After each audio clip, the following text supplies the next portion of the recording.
જય શ્રી કૃષ્ણ મિત્રો, જાંબુન શોર્ટ્સ બનાવવા માટે મેં 500 ગ્રામ જાંબુન લીધા છે। જાંબુન શોર્ટ્સ બનાવવા માટે જાંબુ આવા પાકેલા લેવાના, એટલે ખાટા ના હોય, એટલે ખાંડ ઓછી વાપરવી પડે। હવે તેનો ઠળિયા કાઢીને તેનો પલ્પ અલગ કરી લઈએ।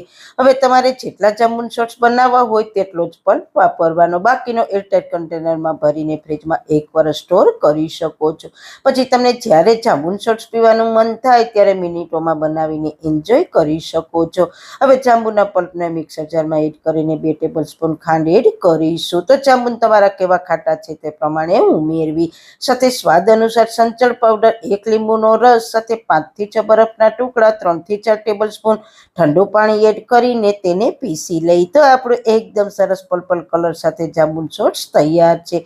તો તે આવો થીક હોવો જરૂરી છે। તો તેને સર્વિંગ ગ્લાસમાં સર્વ કરીશું। તો ગ્લાસને પહેલા પાણીવાળા કરીશું, પછી મીઠામાં ડીપ કરીને તેમાં ઠંડો જાંબુન શોર્ટ્સ સર્વ કરીશું।